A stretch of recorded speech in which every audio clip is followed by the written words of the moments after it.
So last time we introduced complex numbers and we looked at a couple of simple properties. We learned how to sketch complex numbers in the two-dimensional plane. And now it's time to do some calculations with complex numbers. So the first concept that we're going to introduce is that of the complex conjugate. So what is that? Well, very easy.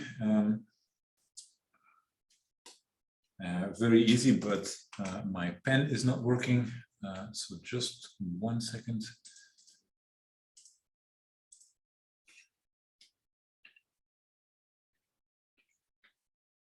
Okay, that's better. I have my black. So what is a complex conjugate? If we have a complex number z equal to x plus iy, then the complex conjugate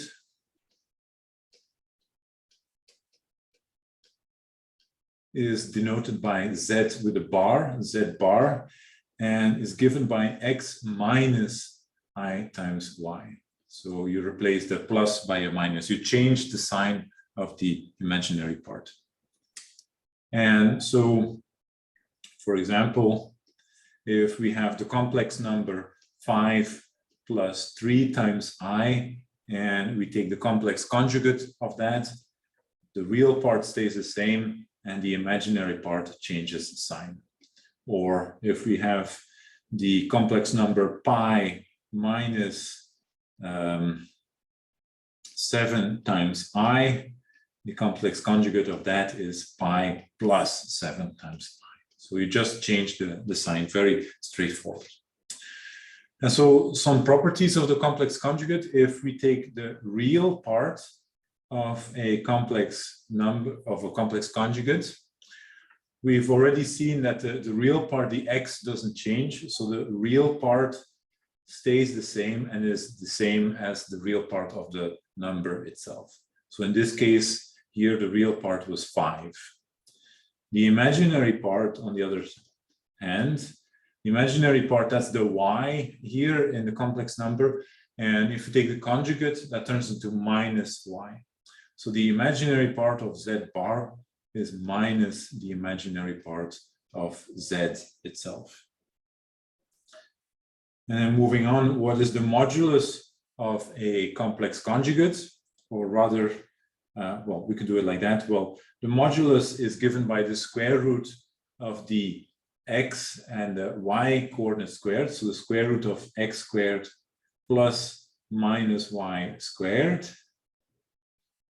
And that is, of course, the minus cancels, so we get x squared plus y squared. And we see that the modulus is equal to the modulus of z itself. So taking a complex conjugate does not change the modulus. And then last, what do we know about the argument of a complex conjugate? Well, think back about how we computed the argument. We said, well, the argument is so that if we take the tangent function of it, so the argument is an angle, and if we take the tangent, that should be exactly equal to the imaginary part divided by the real part. And now we have to be a bit careful. We're not taking the argument of z, we're taking the argument of z bar. And what is the imaginary part? Well, it's minus y.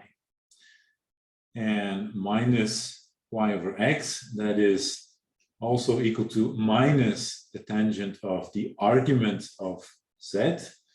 So we can now use this to conclude that the argument of z bar is minus the argument of z itself. So the argument changes sign. And that paints a really nice picture of the complex conjugate of a complex number. If we take the plane, again, the two-dimensional plane, and if we have a complex number z equal to x plus iy here, then if we take the complex conjugate, then what do we do? Well, if this is our real coordinate, we don't change x, but our imaginary part y changes sign. So y becomes minus y here, and my complex conjugate ends up here, z bar equal to x minus iy. And so what we see from the drawing is that the complex conjugate is basically what you get if you mirror everything, if you reflect everything around the x-axis. So this is the reflection, or in other words, the mirror image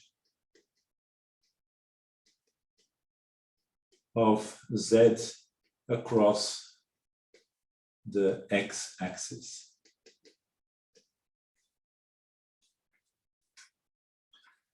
And last, a couple of useful properties.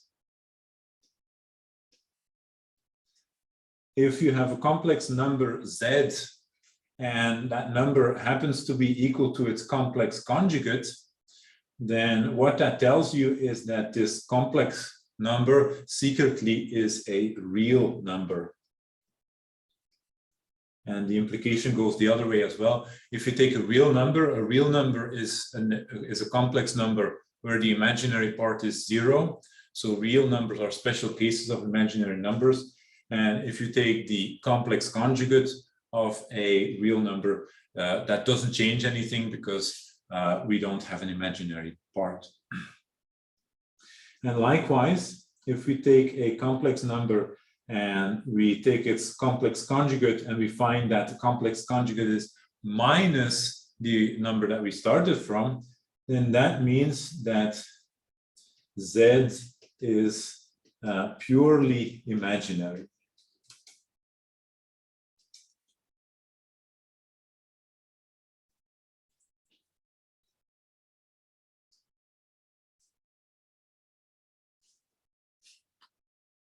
And what does that mean, purely imaginary? Well, we say that a number is purely imaginary if it has no real part, if it's I, some complex number, times a real number. That's when we say it's purely imaginary.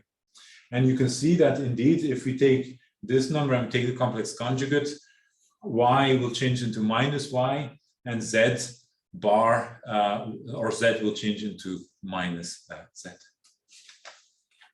Complex conjugate is going to be super useful. And actually, yeah, one third property that I haven't mentioned, but I will come back to that later, allows you to write the modulus of a complex number using the complex conjugate in a very, very nice way. So with that in mind, let's do some arithmetic with complex numbers. So let's start with w equal to a times ib and z equal to x plus iy. So two complex numbers. And now let's figure out how we can add these two numbers together. And there's nothing too much in terms of definition here.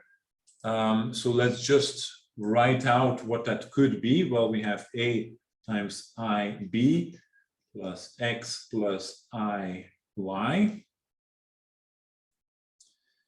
And now what I'm going to do in this sum of terms, I'm going to collect all the real parts. So the a and the x, a plus x.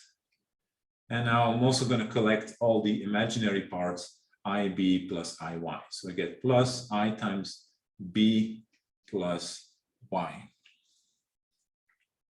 And this gives me a way of adding two complex numbers. So you just add the real parts and you add the imaginary parts. Just as you would do if I asked you, how would you do this? Guess. This is pretty much the obvious thing to do. So now one property that is useful to keep in mind is the following, and you can easily derive this. If you take w plus z, the addition, and you take the complex conjugate of that, well, what is that?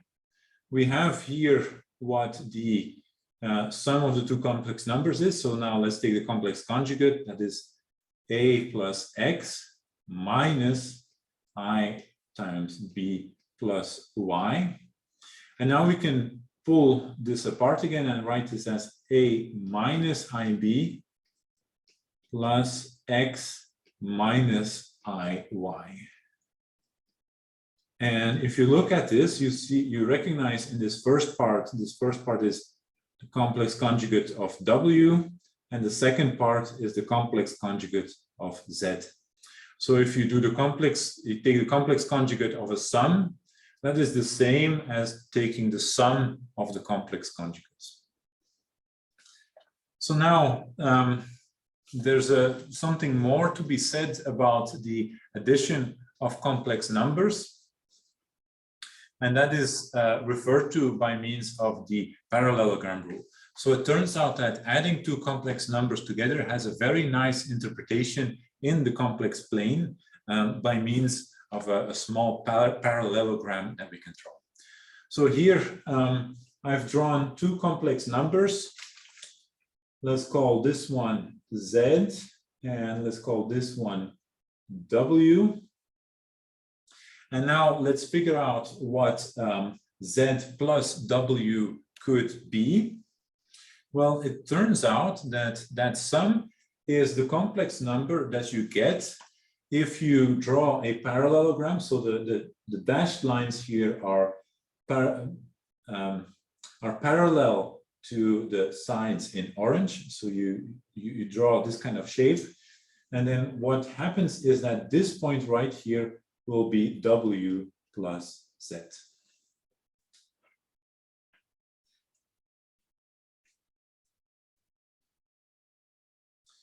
So to summarize it, if you want to draw where the sum of the two complex numbers is, just draw a parallelogram, and on the opposite corner there you will find your sum. And now we can do something similar for the difference of two complex numbers. So here in purple now, what I've written or what I've sketched is the complex number minus W. So minus W is just what you get when you switch the sign of A, the sign of B. So you get a number that's diametrically opposed from W with respect to the origin. And now if we want to add Z and minus W together, so if we want to do Z minus W, what do we do? Well, again, we draw a parallelogram with the two sides that I already had. And then at the vertex of that parallelogram, here on the opposite side, I get the sum of these two numbers. So that is in this case Z, and then plus minus W. So Z minus W. And this is again a way of representing the sum and the difference of two complex numbers. So this is known as the parallelogram rule.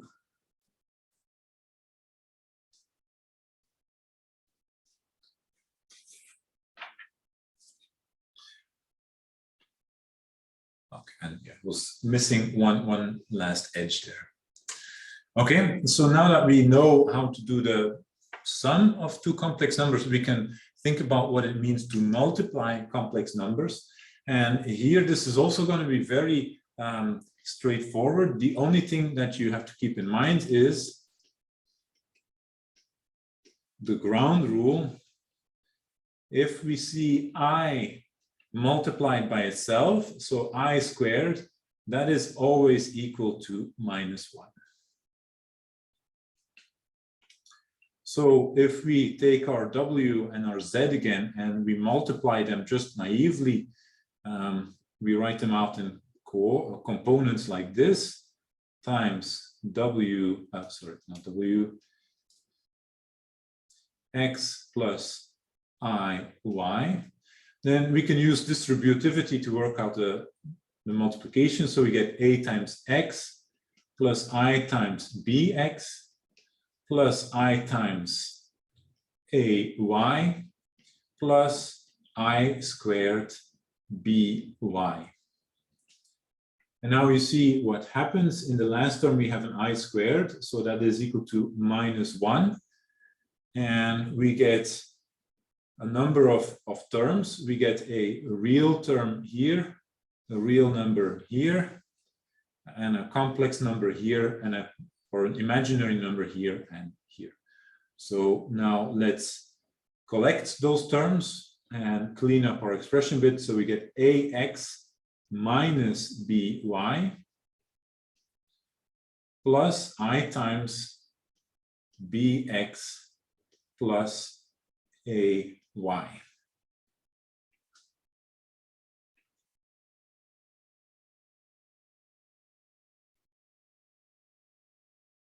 And these terms. So you see the multiplication of two complex numbers is a little bit more complex than you maybe would have guessed at first sight, on first glance. So for the real part, you have to multiply the real part of each number, and you also have to multiply the complex, the imaginary part of the numbers, and add those together, and keeping in mind that I squared is -1. And for the imaginary part, you have to multiply the imaginary part of one with the real part of another, and the real part of one with the imaginary part of another. I do not memorize this rule.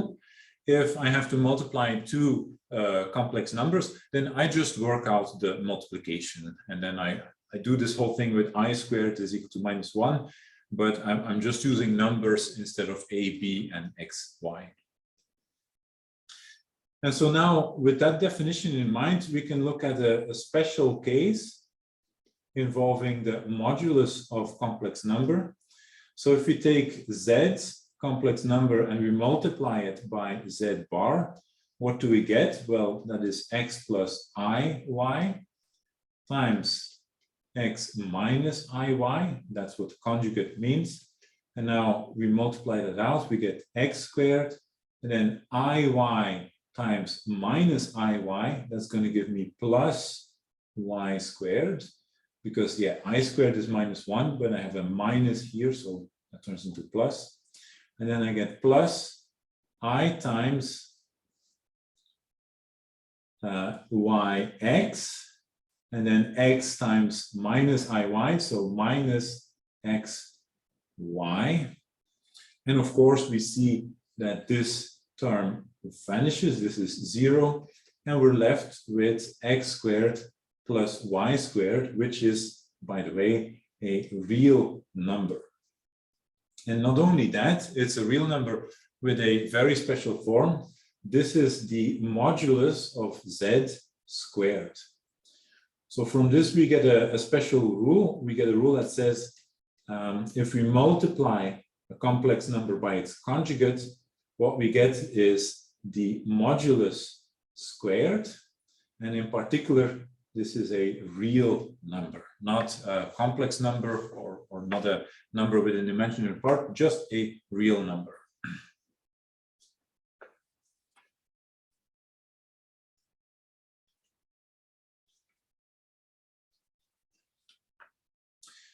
And one other case is, or one other property that is useful to keep in mind is if we take w times z, and now we take the complex conjugate of that whole number, what do we get? Well, looking on the left-hand side, we get a times x minus by minus I times bx plus ay.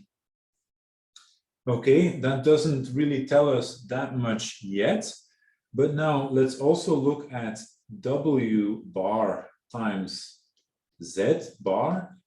So that is a minus ib times x minus iy. And if I work that out, I get a times x, and then minus I times minus I, that is I squared, that is -1, so minus by.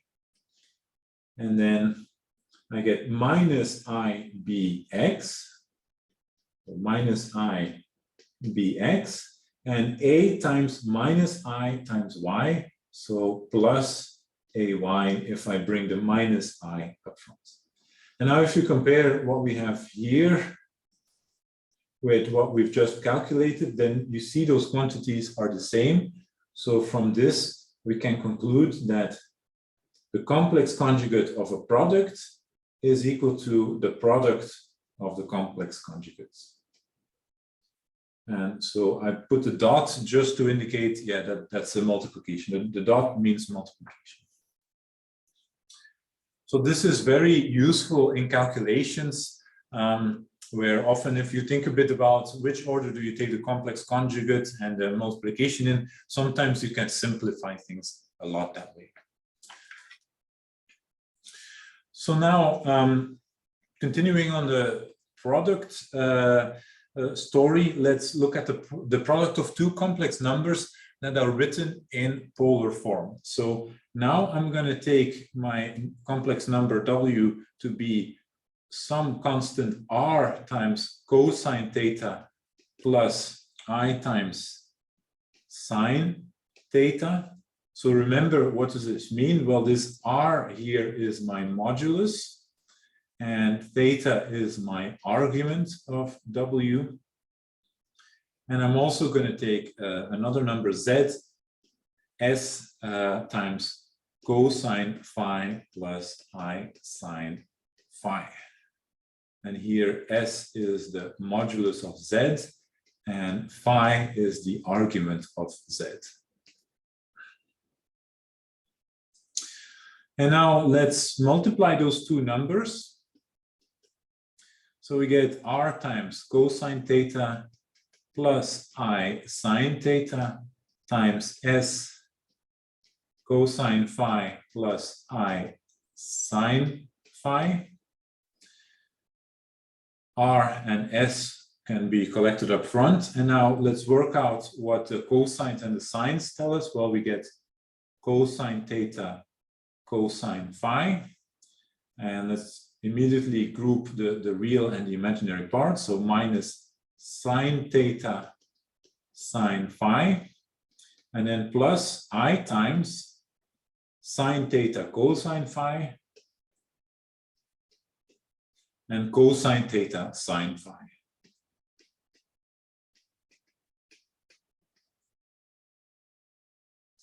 And this is an interesting expression because you start seeing some trigonometric identities in here. So in particular, the first expression here is cosine of theta plus phi. And the second expression between parentheses here is sine theta plus phi. And so we can write down the product as R times S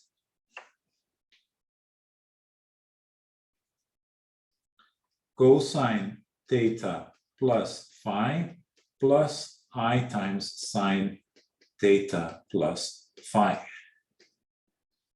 And what do we see from that? Well, this gives us again a number in polar form. So a real number times cosine of an angle plus I times sine of that angle. So again, we have something that is in polar form. And in particular, what we can see is the modulus of W times Z is RS, and that is the modulus of W times the modulus of Z. And what is the argument of W times Z? Well, for the argument, we have to look at the argument of the cosine or the sine. So that's theta plus phi. And now if we compare with what we started from here and here, well, theta is the argument of W and phi is the argument of Z. So we get argument W plus argument of Z. And this is really nice because it tells us if we want to multiply two complex numbers, what we have to do is multiply the moduluses, the moduli, the two moduluses. So moduli is the plural of modulus. The I is because it's a Latin word, but it just means all the moduluses. And you have to add the arguments.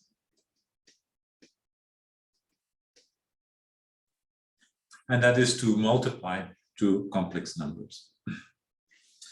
And so we can expand on this rule, and more generally, if we have n more than 2 complex numbers and we multiply them together and then take the modulus, so we have n complex numbers, so z1, z2, and so on up until zn. We have that if we multiply them all together to zn and we take the modulus, what we'll get is the modulus of z1 times the modulus of z2 times ... modulus of zn. And likewise, the argument of z1 times z2 times zn is going to be the sum of all those arguments. So argument z1 plus argument z2 plus ... argument zn. And now there's a special case of that is worth knowing. It has even a name. This is called the theorem of de Moivre. So that was a French mathematician. So let me write it out a bit clearer. So this name is Moivre.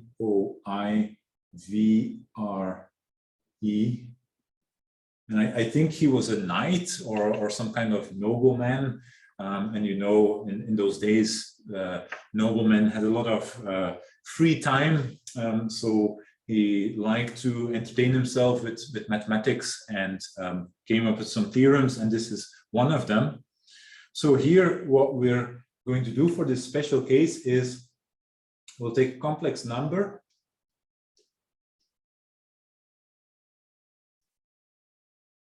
z, and we'll take a number with modulus 1. So just cosine theta plus I times sine theta.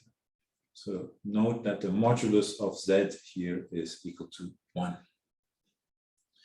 And now let's take that number and raise it to a power n. So what does that mean? Well, it's multiplying the complex number with itself n times. And now let's take the modulus of that whole expression. So we have modulus of zn is modulus of this expression, and by the rule that we just derived here, that is modulus z1 modulus, so modulus z, modulus z, modulus z, and finally that gives us n copies of the modulus of z, so modulus of z raised to the power n. And now, well, what is the modulus of z? Well, we started from the fact that it was 1. So on the right-hand side, we get 1 raised to the power n, so 1. And by the same token, if we look at the argument of z raised to the power n, we get that this is going to be n times the argument of z. So if you don't believe that, look at the second rule here. You get arg z plus arg z plus arg z and so on, n times, so n times arg z. And this, well, the argument of z is that angle theta, so we can write it as n times theta. And so what do we get from these two small calculations? Well, if we come back to z to the power n again, and we write z to the power n in polar form, what is it? Well, it's z to the power n modulus times cosine of the argument of z to the n plus I times sine argument zn. That's the definition of the polar form. And now we substitute what we already know. So this is 1 cosine n theta plus I times sine n theta. Okay. And now finally, let's substitute what z is. Well, z was cosine theta plus I sine theta. So we get cosine theta plus I times sine theta raised to the power n is cosine n theta plus I times sine n theta. And this is also a very useful property because what you have on the left-hand side is a power of a complex number. And usually powers are quite complicated. You have to multiply the number by itself a number of times and then do all those multiplications, which is complicated. But what we have on the right-hand side is basically just a cosine and a sine with n times theta. So all we have to do to calculate that power is take the argument and multiply it by n, and that's going to give us our new argument. And this is also a very useful rule. For instance, if I ask you, so as an example of the Moivre's rule, if I take cosine, or let's not make it that complicated, if I do square root of 2 divided by 2 plus square root of 2 divided by 2i raised to the power 700. What is that? Well, we don't want to multiply that number 700 times by itself, but you can write it as cosine pi over 4 plus I times sine pi over 4 to the power 700. And then use the Moivre's rule to write it as cosine 700 pi over 4 plus I times sine 700 pi over 4. And that's already a lot easier to calculate. So I'll let you think a bit about what 700 divided by 4 is and simplify that a bit more. But you see this power, which before was very hard to compute, now is very easy to compute. The last property that we have to cover is the division of two complex numbers. So let's see if we can work that out. So I'm again going to take my z and w, and I'm going to try to divide them. So this is x times iy divided by a plus ib. And now I'm a bit in a problem because how can I make sense of this? I have a complex number in the denominator. Is there something special that I can do? Well, one thing that I can do is, if I write this out one more time, is I can multiply this fraction by the denominator conjugate. So I take the conjugate of the denominator, a minus ib, and also here in the denominator, a minus ib. And let's do that and see if we get something that's a bit more manageable. And let's first look at what happens in the denominator. So in the denominator, now I have a complex number times its conjugate. So there I'm going to get a squared plus b squared. And in the numerator, now I have another multiplication that I can work out. I get ax minus by plus I times ay minus bx.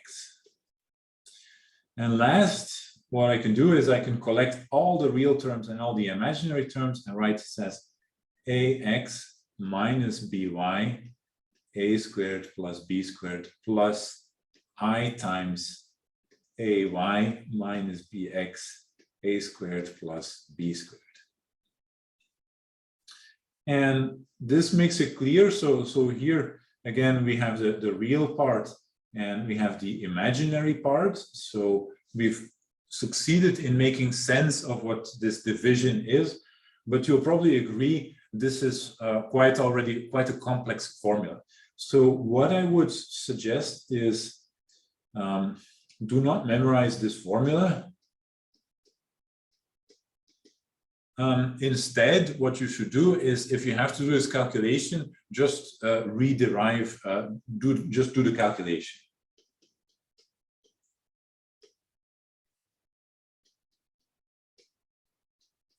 So if someone asks, what is 5 times 3i divided by 7 plus 2i? Well, then remember you can multiply by the conjugate like this, and then you can work out the denominator, the numerator, and you can work out the denominator. So the denominator is easy, that's 7 squared plus 2 squared, so 49 plus 4. So something that I'm not going to say here divided by 53. So it's easier just to recapitulate the steps. Last, a couple of properties of the division that we're not going to explore in detail, but they follow basically what you already know from the multiplication. So the first property is if we take one complex number divided by another, and we take the modulus of that, then that's the same thing as just dividing the moduli. So the modulus of the division is the division of the moduli. And likewise for the argument, so argument z divided by w is the difference of the arguments. So for the multiplication, the argument was the sum, and now for the division, the argument is the difference.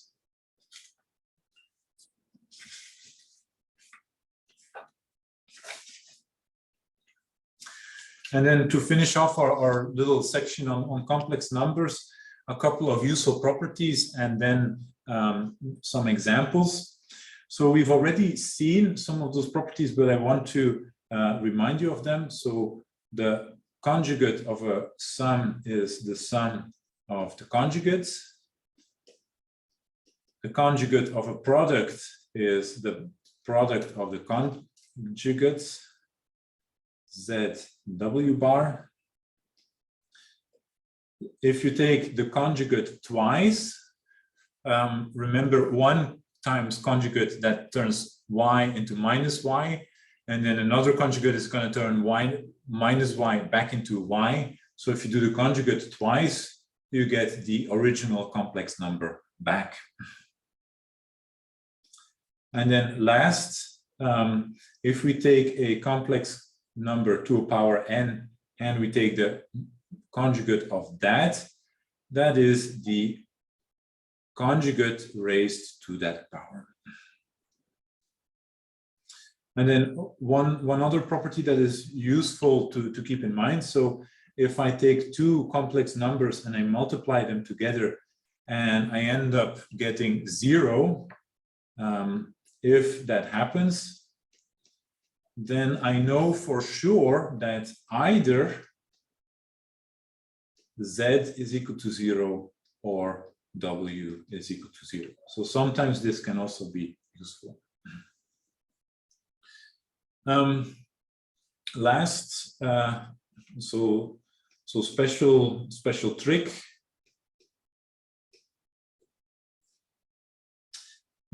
If I have to take a conjugate of an expression,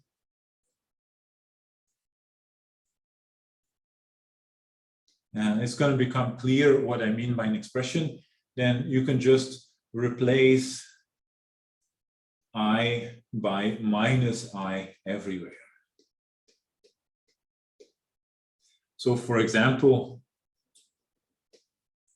if I give you a complex number z equal to 5 plus 6 times I divided by 3 plus 4i, and this whole thing multiplied by 8 plus 9i, and I ask you what is z bar, what is the conjugate, then you have 2 choices. You can either simplify this number and then take the conjugate, but that's going to be a lot of work. You have to multiply and multiply by conjugate and so on, a lot of work.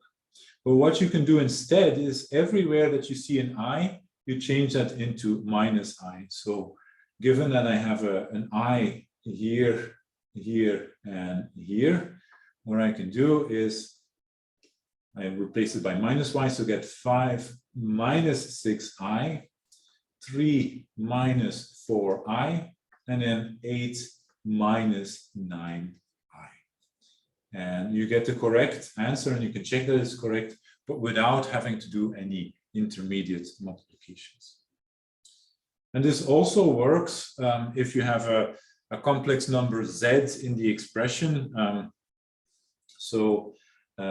Let's do another example. So if I say I have little z here equal to I times another complex number big Z minus 1 divided by big Z plus 1, and I want to create a complex conjugate of that. Well, what do? Well, I replace all of my i's by minus I. That's the easy part. But now, knowing that Z is a complex number, there's an I hidden in there as well. So here now I have to replace Z by Z bar. And I get minus I, this big Z bar, minus 1, big Z bar plus 1. And again, it's just a trick to quickly calculate a conjugate without having to spend too much time working it out first. So then a couple of examples.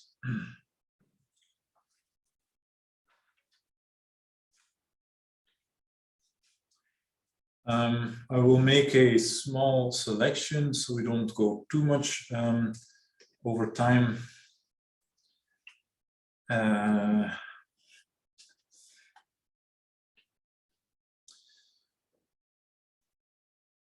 So for the first example, let's look at the expression 1 plus I divided by 1 minus I. And let's try to write this as a complex number. So right now it's a fraction, but we know there's a complex number hidden in there and we want to simplify that number. So what we can do is we can multiply the fraction by the conjugate of the denominator. So 1 plus I, 1 plus I. And now let me work out the numerator first. So I get 1 times 1, that's 1. I times I, so that's plus I squared. And I'm just going to leave it like that for a second. And I times 1, so that's I. 1 times I, that's another I. So being very slow here, but bear with me for just a second. And then what do I get in the denominator? Well, I get a number, complex number times its conjugate.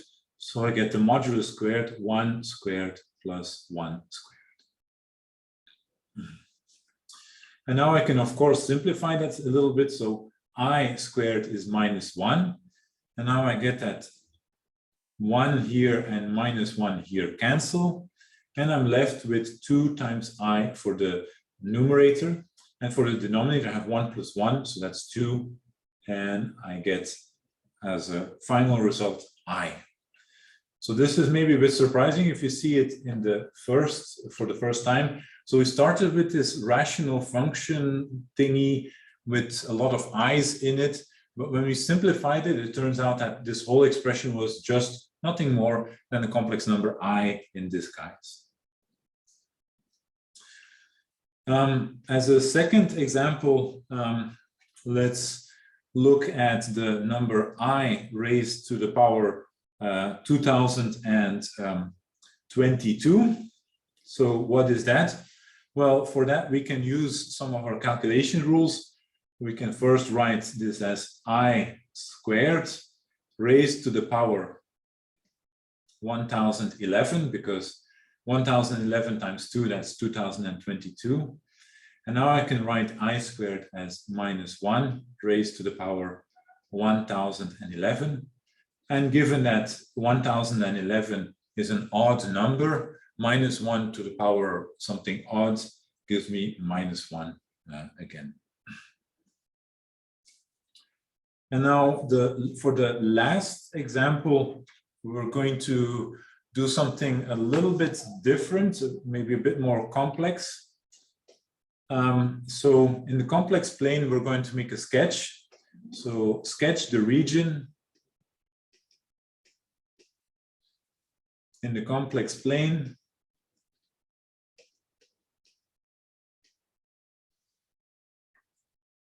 that is bounded by, and let me put this in parentheses, so it's the region that's bounded by the following prescriptions. So the real part of Z has to be less than or equal to the imaginary part of Z. And Z minus 1 modulus has to be less than or equal to 1. So this is something that we can do even though it doesn't look like it. Let's have a look at what we were given and whether or not we can make sense of it.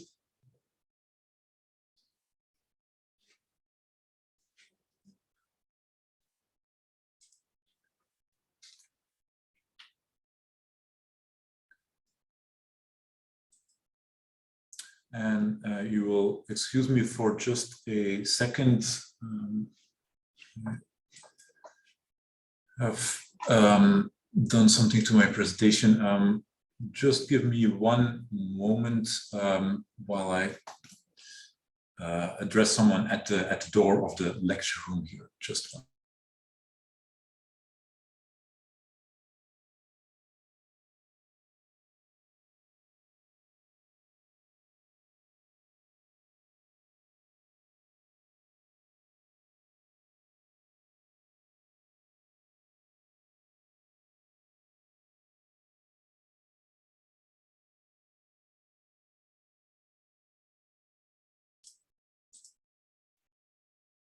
Okay, false alarm. I've chased him away. Okay, so we continue with our example. I will reshare my screen.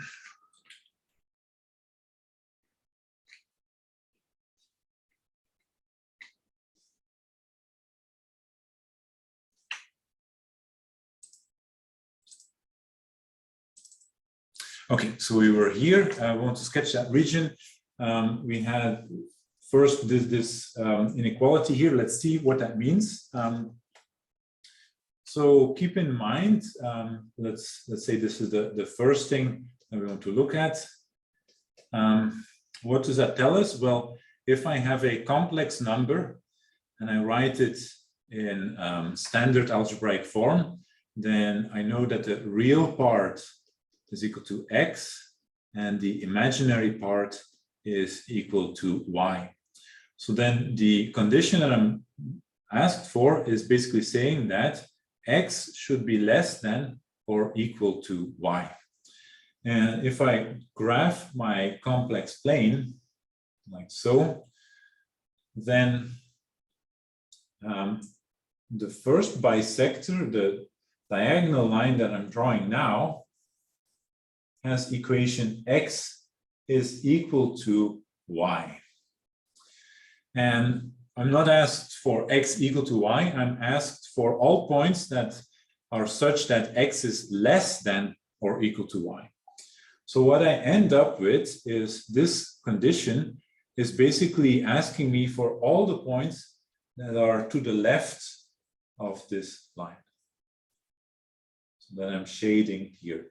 So this is the area that's described by real part of z less than or equal to imaginary part of z.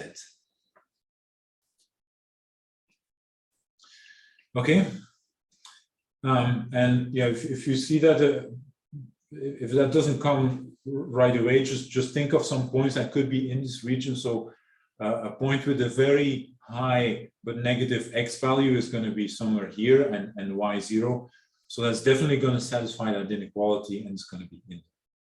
So that gives us one of our prescriptions.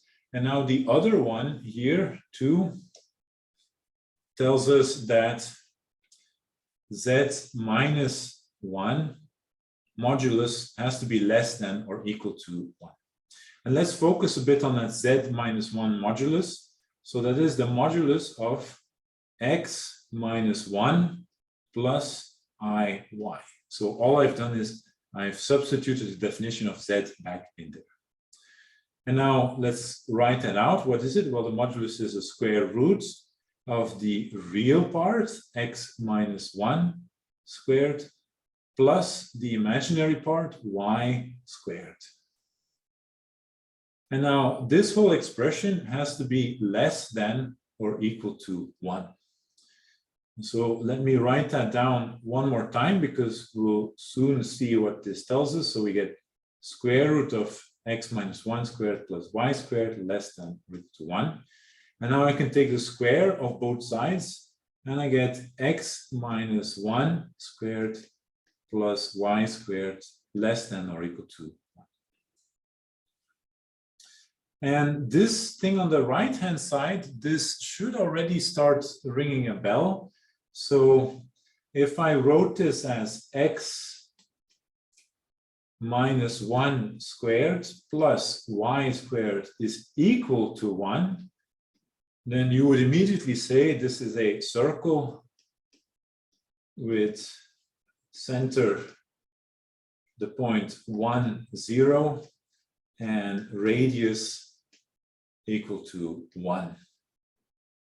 So that's already a good observation, because now we can draw that circle. So if this is the point with x coordinate 1, then I have a circle with radius 1, something like this. It's a very horrible circle, but I hope you understand what I mean.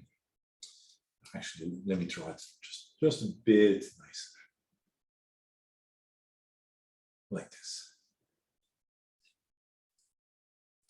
And now, of course, I'm not asked for equals to 1, I'm asked for less than or equal to 1, but that is going to correspond to the points that are inside the circle. So all of the green points that I'm shading now.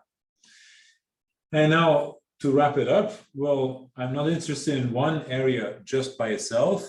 I want to know which parts or which points are in both areas.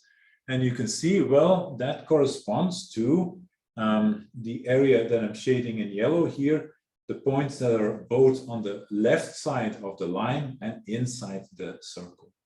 So this little area that I'm shading here is prescribed by these two conditions. So you see, it's not a lot of conceptual work, but it's using the definitions to write out what you already know in a form where you can use it. So understanding that there's a circle hidden in there, that there's a line hidden in there, and then using your geometric insight. So that concludes our tour of the complex landscape. Are there any questions or remarks about that while we maybe get ready for another topic?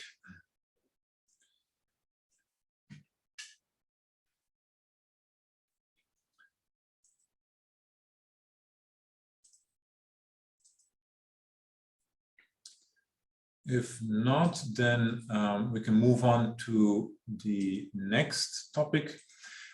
So here I have to warn you a bit. This topic is going to be very heavy in calculation. So there's going to be almost no theory. It's just going to be me calculating. And what I've done for this year is I've shrunk the slides a bit, because I know you probably don't want to see me writing numbers on the slide all the time.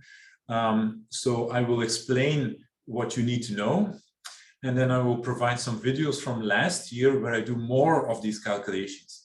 And then if you understand it from the first time, good, then you're done. But if you want more examples, then you can look back at the videos from last year.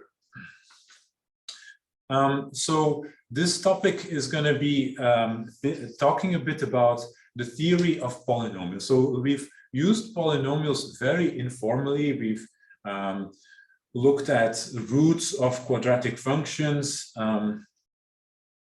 We had like x squared plus 2x plus 1.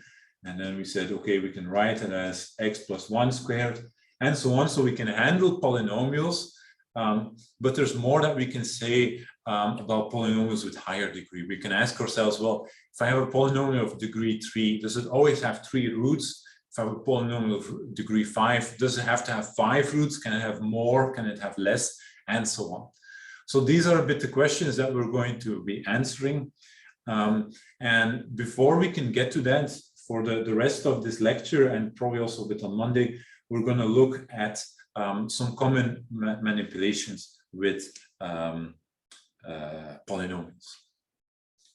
So in particular, we'll talk a bit about polynomial long division and synthetic division. So this is where the calculations are going to come in. It's basically dividing one polynomial by another polynomial. So before we do that, I have one slide only about quadratic expressions or quadratic polynomials. And this is just a brief reminder to make sure that we're all on the same page, because quadratic expressions or quadratic polynomials are the easiest to understand and to graph. And oftentimes the intuition that you have for those also carries through to more general polynomials. So what do we mean by a quadratic polynomial? Well, we mean something of the form a times x squared plus b times x plus c. So here a and b and c are the coefficients, and x is the unknown, just to really make sure that we know what we're talking about. And we can also look at, if we sketch this thing, we can look at y equal to ax squared plus bx plus c, and that is always going to give us a parabola. And now there are three different kinds of parabola that we can have. Well, actually, there's more than three, but well, no, let me take that back. There's three that we're going to look at, but we'll make a distinction between whether the parabola goes up or down. So let's sketch the three cases. So we're going to look at the discriminant of the quadratic expression. So discriminant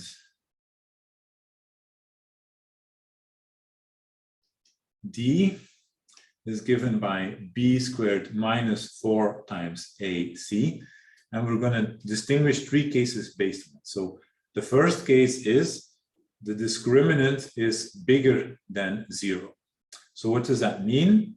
A times x squared plus b times x plus c has two solutions, two real solutions, I should say, real solutions. And if I sketch my parabola, what is that going to correspond to? Well, that is going to give me a parabola like this, which passes through the x-axis in two different points. And here, this is a bit why I was hesitant to say three cases or what. So this is the view that you will see if the coefficient a is bigger than 0. If a is less than 0, then you'll see also two roots like this, but now the parabola is downward facing. So that is the first case. The second case is what happens if the discriminant is equal to 0. Then a times x squared plus bx plus c has one solution only, but we're going to say with multiplicity 2. And what does that multiplicity concept refer to? Well, this is going to become clear if I graph my parabola. So this is going to give me a parabola that touches the x-axis in a single point. So, and again, this is for a positive, and for a negative, you have the same thing, but downward facing, so like so. One root. And what does this multiplicity 2 refer to? Well, if I go back to the case where I have two roots, and now I take my parabola and I push it up, then the roots are going to move towards one another as the parabola goes up and up and up. And in the at a certain point, the two roots are going to touch each other and they're going to merge. And at that point, I'm in case number 2. So in that case, I have only one solution, but I have one point where the parabola touches the x-axis, but it's one point that was made by joining 2 points So that's why we say multiplicity 2. Multiplicity 2 also comes from the fact that if you solve the equation algebraically, then the two solutions that you get are both going to give you the same number. So you get the same solution twice. That's what multiplicity 2 means. And now the last case, you've already guessed it, is going to be d less than 0. And in that case, I have no solutions for my quadratic expression. And graph-wise, that gives me a parabola that lives entirely above the x-axis, so with no zeros anywhere, or a parabola that is entirely below the x-axis for a less than 0. And now, what does that have to do with the theory of equations?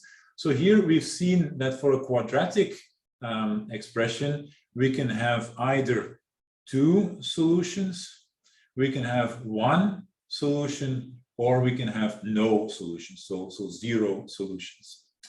And it's pretty interesting that the degree of our polynomial was 2, because this is starting to tell us that maybe a polynomial of degree n can only have at most n solutions. So if something of degree 2 can have 2 solutions, probably something of degree 3 can have 3 solutions, and so on. And that's what we will want to make a bit more concrete in the next few lectures. And just to finish off this part, so everywhere here where I said no solutions, I should say no real solutions. And in particular, in this case, we will find that there are 2 complex solutions. And this is also something that's going to come back when we look at higher order polynomials. A polynomial of degree n is always going to have n solutions, as many as the degree, but you have to admit complex solutions. So some of those solutions may be complex numbers. So it's going to take us a bit to get there, and let's start by doing some mechanics, and this is where the calculations are going to come in. So first of all, ignore a bit what I've written here down below on the slide. I was hoping, wanted to make this appear when I had a chance to talk to you about it. But let's talk a little bit about the division of polynomials. And first, let's talk about what do we mean by a polynomial in general. So by a polynomial, we mean, and we'll be specific, of degree some natural number n. We mean an expression p of x, which is given by some coefficients that will denote by a n times x to the power n, a n minus 1, x to the n minus 1, and so on, decreasing powers until you get to a2 x squared, a1 x, and then a0. So here all of the a's, so a0, a1, and so on, up until an, these are the coefficients. And remember, coefficients, those are the fixed numbers in the polynomial, and x, and is our unknown. And n here is the degree. So for example, just to make it really explicit,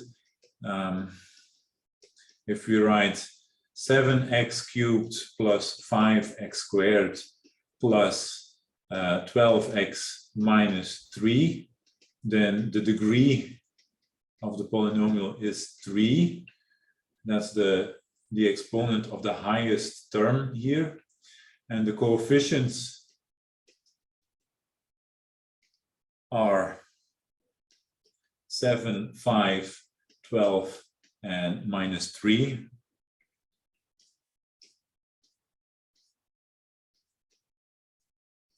And x, of course, is the unknown. And now that's just a reminder, but now what we will want to do is we'll want to calculate with polynomials. And adding two polynomials is easy. You basically just add the terms of corresponding degrees. Multiplying polynomials is also easy. You just calculate with x, but dividing polynomials is a little bit more tricky. And some of you, I think, may have seen this already, but we'll cover this in detail. And first of all, I want to sketch a bit what we want to go through. So what we want to do for the remaining few minutes and the next lecture is we want to divide two polynomials p and d. So we want to make sense of the expression p of x divided by d of x.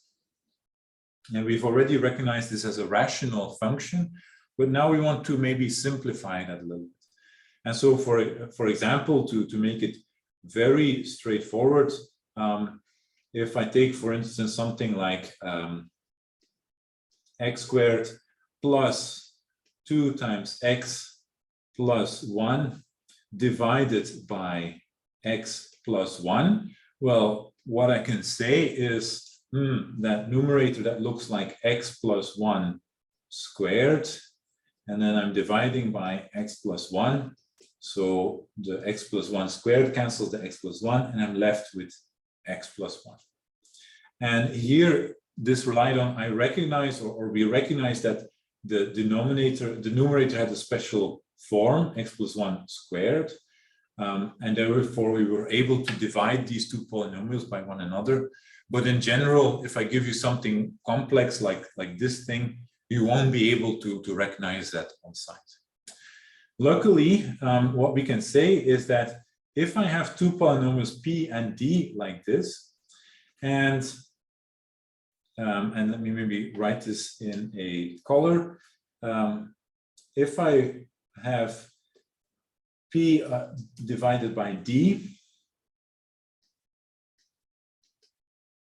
and if I know that my degree of p is higher than my degree of d, so the degree of the numerator is higher than the degree of the denominator. So for instance, here was 2, and here this is 1. So then what do I know? Well, then I can always write this rational function, this quotient, as another polynomial q plus a remainder divided by that d. And why is this important? Well, this remainder is going to have a degree that's less than d, the degree of d. And this q thing is just going to be a polynomial. And so what this theorem tells me is that if the degree of p is higher than the degree of d, I can always split things up so that I end up with a quotient, another polynomial, and then a simplified rational function. That's basically what it is. And I realize that at this point, this may sound very complex, like what are you doing with these polynomials and why are you doing that? But we'll see a couple of examples and then maybe we'll come back to this slide. But it's an important property because when we are going to take, for instance, an integral of a rational function, we'll want to simplify things as much as possible, and we'll do that by division.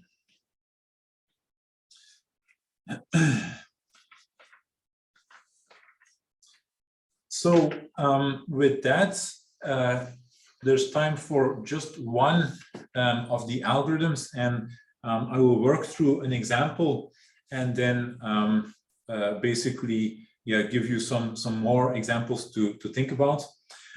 So for the example here, we're going to, or for the technique that we're going to cover, we're going to first see polynomial long division. So this is complicated, but works always. So this is like the workhorse of dividing polynomials. And so what we will do here is we'll want to divide one polynomial by another, and we'll try to simplify the following expression as much as possible. So we'll take 3x to the power 4 minus x cubed plus 2x squared minus 2x minus 1. And we want to divide that by x plus 2.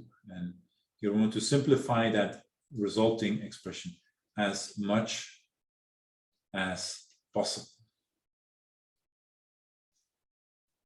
And the polynomial long division algorithm is going to follow the long division algorithm that you know for numbers very closely, except now it's going to be more complex because we have an x in there that's going to complicate things. So how are we going to do this? Well, the first thing that we do is, so we're going to follow the steps on the right-hand side here.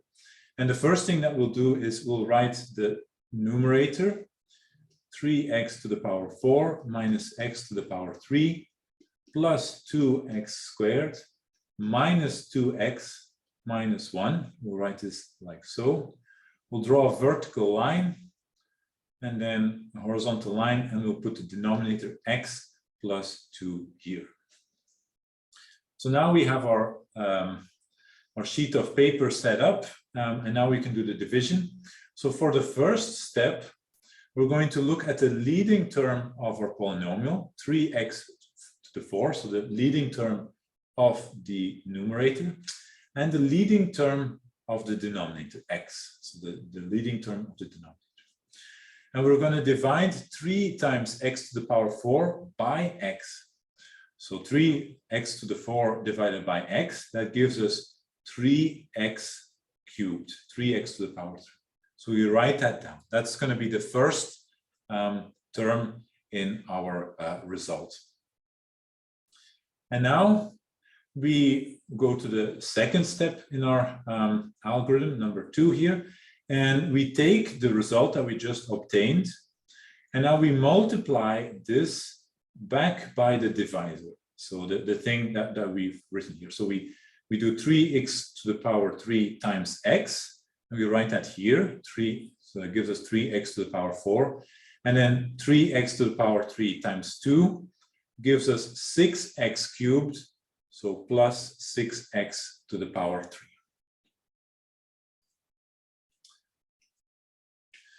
And now, so that's step 2 done.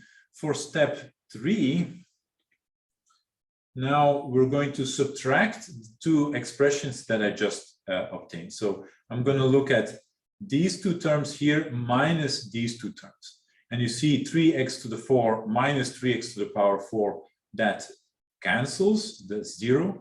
And then minus x cubed minus 6 to the power 6x cubed gives me minus 7x cubed. Okay, so that's step 3 done. And now step 4 is we're going to look at the next term in our polynomial, the 2x squared, and we're going to lower that. So plus 2x squared. And now that was an easy step. Now the next one is basically do that again and again, do those 4 steps until you've run out of terms. So now I'm not going to use the colors anymore, but I'm just going to point at what we do. So we take the leading term, 7x cubed minus divided by x. So that gives me minus 7x squared. And now minus 7x squared, I multiply back by x and by 2. So I get minus 7x cubed. And then 7x times 2. So that gives me minus 14x squared. And now I get another 2 terms, and I subtract these, and that gives me 0 plus 16x squared. Next step is lower the next term up, the minus 2x, and divide again the leading term by x to get plus 16x. And then multiply 16x back by x and by 2. So you get 16x squared, and then plus 32x. And now that gives me two terms. I subtract, I get 0 minus 34x.